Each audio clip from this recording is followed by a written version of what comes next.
Di tengah perjalanan, Wuching pun mengungkapkan rahasia langit mengenai jiwa Sun Wukong yang ternyata masih hidup. Meskipun tubuhnya sudah dihancurkan, namun para dewa menyegel jiwanya jauh di dalam samudera.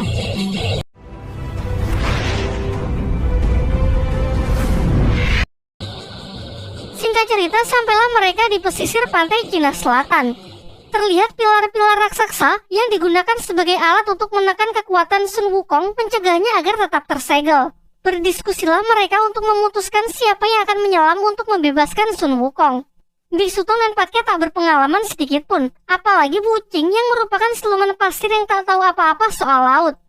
Namun Bailang bukanlah satu-satunya harapan karena ternyata Aosu juga sangat mahir dalam menyelam.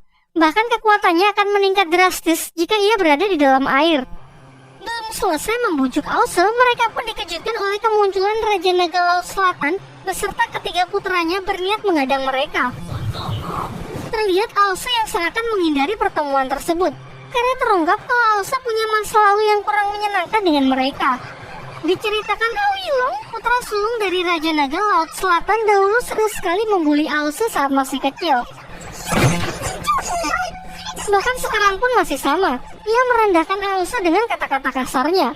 Sedari dulu, Aosu ini hanyalah pecundang yang tak berguna. Bahkan sampai mendapatkan kutukan menjadi hewan peliharaan milik Biksu Tong. Mendengar hal itu sontak membuat Aosu sangat marah. Ia pun kemudian mengeluarkan kekuatan terkuatnya untuk memulai pertarungan.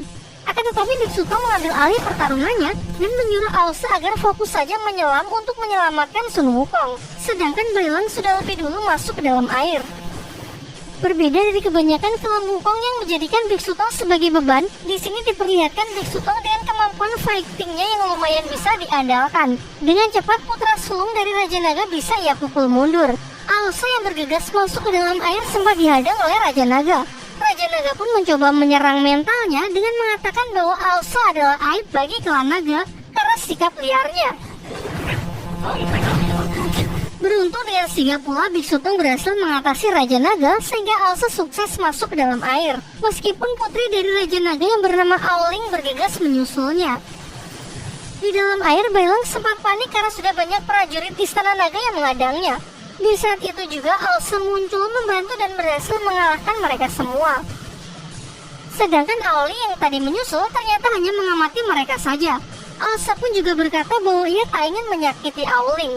Kembali ke permukaan, diperlihatkan Biksu Tong yang sangat kewalahan melawan fighter sekelas Raja Naga. Berulang kali ia mendapatkan pukulan telak hingga terlempar ke dalam air. Wuching pun tak tinggal diam, segera bergerak cepat untuk menebang pepohonan di sana, lalu melemparnya ke Biksu Tong untuk dijadikan sebagai pelampung, mengingat Biksu Tong yang tak bisa berenang. Raja Naga lalu mengatakan kalau pilar-pilar ini bukan hanya digunakan untuk menekan kekuatan Sun Wukong, namun juga melemahkan jiwanya agar Sun Wukong tak bisa dilahirkan kembali. Tentu mengetahui hal itu membuat Biksu Tong sangat emosi. Ia pun mengungkapkan penyesalannya dulu ketika ia merapalkan mantra untuk membantu para dewa menangkap Wukong. Pertarungan ronde kedua pun ia mulai. Diperlihatkan Biksu Tong yang mulai bisa mengimbangi Raja Naga, bahkan setelah Raja Naga menggunakan sirah petirnya.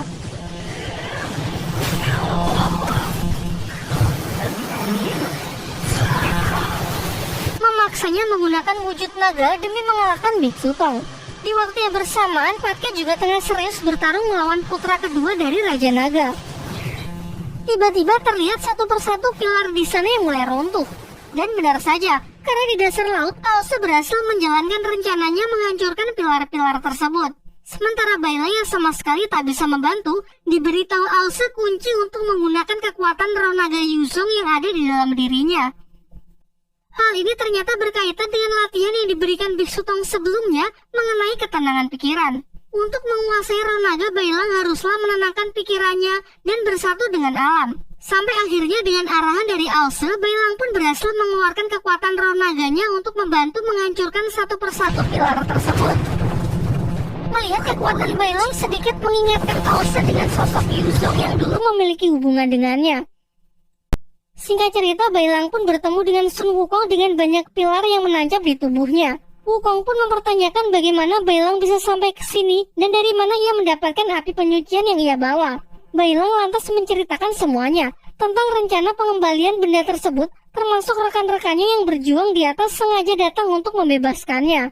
Lalu Wukong memberitahu Bailang bahwa dari semua pilar ini ada sebuah pedang yang benar-benar menekan kekuatannya. Lantas ia pun menyuruh Bailang agar mencabut pedang itu agar ia bisa bebas. Namun tiba-tiba datanglah putra sulung Raja Naga yang langsung menikam Ause. Untung saja ia masih bisa selamat dan menyuruh Bailang bergerak cepat untuk mencabut pedang yang dimaksud. Aoling kemudian juga datang, tetapi malah mempertanyakan mengapa kaum naga harus tunduk kepada perintah langit. Dari sini Jilong pun menjelaskan rencananya yang ingin menaklukkan seluruh istana naga dari keempat penjuru. Ia sangat yakin kaum naga akan memiliki masa depan yang jauh lebih baik jika dipimpin oleh ayahnya, yaitu Raja Naga Laut Selatan. Bahkan ia mengungkapkan kalau Raja Naga Laut Selatanlah yang memberitahu Kaisar Langit mengenai keberadaan api penyucian yang disembunyikan di Gunung Tianyu. Sementara di atas, Raja Naga menghentikan serangannya, karena yang ia lakukan sejauh ini ternyata hanya untuk mengulur waktu. Dan benar saja, tak lama setelah itu datanglah sang jenderal perang kerajaan langit Dewa Erlang bersama para pasukan langit.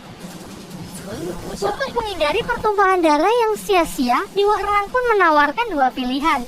Pertama yaitu ikut dengannya ke langit untuk menyerahkan api penyucian, atau kedua ikut dengannya hanya dengan kepala. Namun Biksu Tong pun membuat pilihannya sendiri, yakni melanjutkan perjalanannya untuk mengembalikan api penyucian. Ia mengungkapkan penyesalannya di masa lalu karena sifat pengecutnya yang menyerah sebelum berusaha. Untuk menebus kesalahannya di masa lalu, ia pun kini menantang Dewa Erlang untuk bertarung demi mempertahankan pilihannya. Dilancarkanlah serangan pertama. Dewa Erlang menggunakan tombak apinya langsung melesat ke tubuh Biksu Tong. Serangan itu terlalu kuat yang membuat Biksu Tong terluka.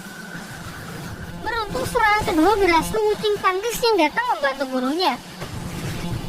Giliran Biksu Tong yang mendapatkan celah segera membalas serangan Dewa Erlang dengan tinju terkuatnya, disusul serangan kejut dari Patke dengan senjata andalannya. Nampaknya serangan kombinasi mereka cukup untuk merepotkan Dewa Erlang. Di sisi lain, Yilong, putra sulung Raja Naga Laut Selatan, masih saja memanas-manasi Ause dengan mengingatkannya tentang masa lalu.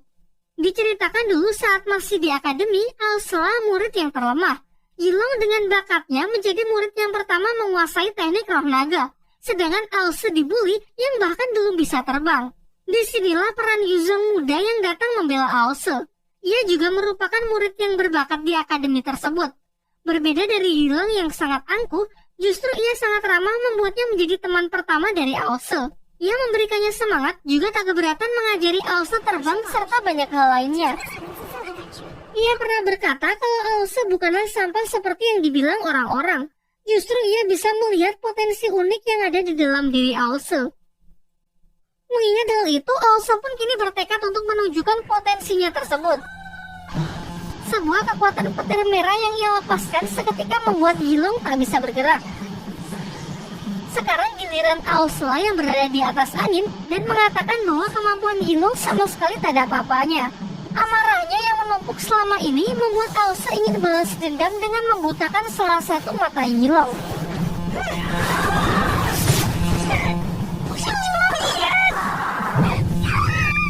Namun tiba-tiba datanglah kakak Ause yang merupakan putra sulung dari Raja Naga Laut Timur untuk menghentikannya. Sementara itu pertarungan di atas masih berlangsung sangat sengit. Patke berhasil mengalahkan beberapa prajurit langit meskipun putra kedua Raja Naga ikut melawan. Patke dengan kekuatan penuhnya mampu membunuhnya.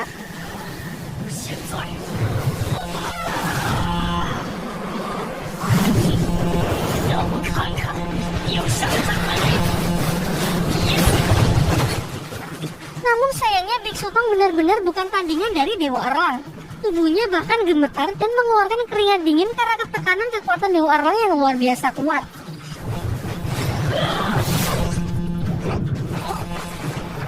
Di sisi lain, Bailang berhasil menemukan pedang segel persis seperti yang dikatakan oleh Sun Wukong. Sekuat tenaga, Bailang pun berusaha mencabut pedang tersebut sehingga akhirnya jiwa Wukong pun bisa terbebas. Namun meskipun begitu, Sun Wukong yang sekarang hanya berbentuk roh saja. Menyadari kejadian di atas yang sangat kacau, ia pun meminjam tubuh Bailang. Di waktu yang bersamaan, Biksu Tong yang telah mencapai batasnya sebentar lagi akan dihabisi oleh Dewa Erlang. Untung saja Sun Wukong datang tepat waktu dengan wujud kera raksasanya. kemudian memberikan serangan-serangannya untuk memukul mundur Dewa Erlang.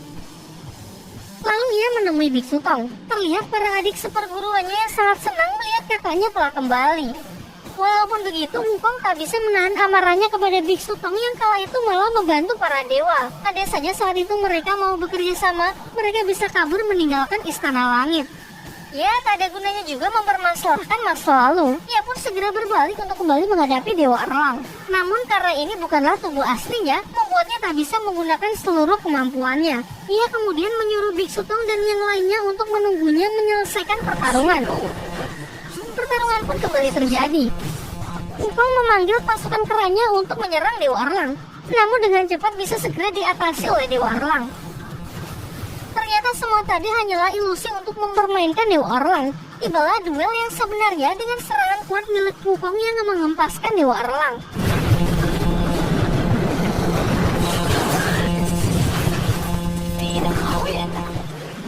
Berulang kali mereka pun saling jual beli serangan. Sementara itu, melihat salah satu putranya terbunuh membuat Raja Naga sangat murka. Kemudian datang juga Yilong yang memperlihatkan luka di matanya akibat serangan dari Aose. Sedangkan kakak Aose pun meminta izin kepada Biksu Tong untuk membawa adiknya tersebut kembali ke tempat asalnya, yaitu Istana Naga Laut Timur. Meskipun sempat menolak, akhirnya Biksu Tong pun membiarkannya mengingat ini adalah urusan keluarga. Namun Raja Naga yang meminta keadilan protes kepada kakak Aose.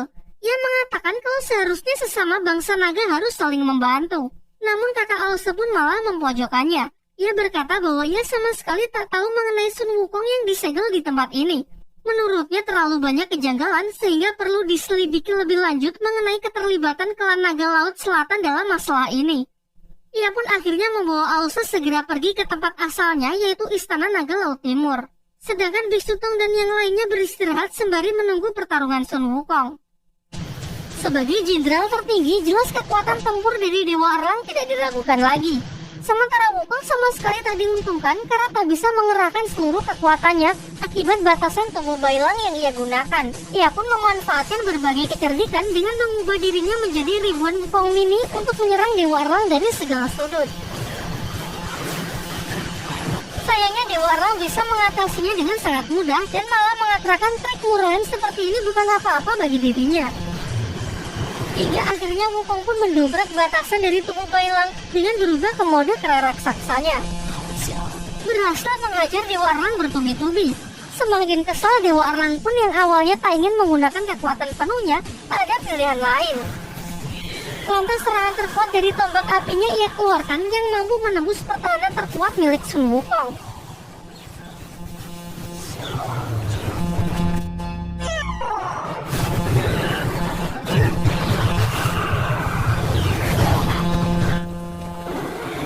Akan tetapi, ternyata Wukong yang baru saja ia kalahkan hanyalah salah satu dari bayangannya. Sementara dirinya yang asli sudah melarikan diri dengan mengalihkan perhatian Dewa Erlang menggunakan jurus 1000 bayangan sebelumnya. Kini Dewa Erlang pun sangat kesal karena merasa sudah dibodohi. Ditambah lagi, Biksu Tong dan yang lainnya juga palsu karena yang asli sudah pergi dari tempat tersebut. Kekompakan mereka ternyata berkat pesan Sun Wukong yang ia katakan di perjalanan dulu. Wukong membuat semacam kode darurat, yaitu jika ia berkata, "Tunggu aku menyelesaikan pertarungan," maka itu berarti mereka harus bersiap untuk melarikan diri. Tak disangka ternyata kode itu pun sekarang menyelamatkan mereka. Wukong yang menyusul sama sekali tak bisa berhenti tertawa mengingat Dewa Erlang yang sudah ia bodohi. Mereka pun merasakan nostalgia dengan melakukan perjalanan bersama. Sayangnya tak lama waktu berselang, kekuatan Wukong pun mencapai batasnya. Rohnya pun keluar dari tubuh Bailang. Ia lantas berpamitan untuk segera pergi ke alam bawah agar bisa terlahir kembali. Ia juga berjanji pasti ia akan kembali menyusul Biksu Tong dan yang lainnya. Setelah semua yang terjadi, Biksu Tong pun semakin yakin dengan jalan yang sudah ia pilih ini adalah jalan yang benar untuk menegakkan keadilan. Ia juga membuang simpai emas Wukong yang awalnya ia gunakan untuk menekan kekuatannya jika sewaktu-waktu Wukong bertindak liar. Sementara Bailang yang sudah tersadar sangat syok karena memimpikan Xiao Yi. Ia segera mengecek api penyucian, namun betapa paniknya setelah melihat api tersebut yang sudah padam. Dan ternyata api penyucian tersebut kembali menjelma menjadi sosok Xiao Yi. Tentu perjalanan mereka masih berlanjut dan tamat. Belum, Deng.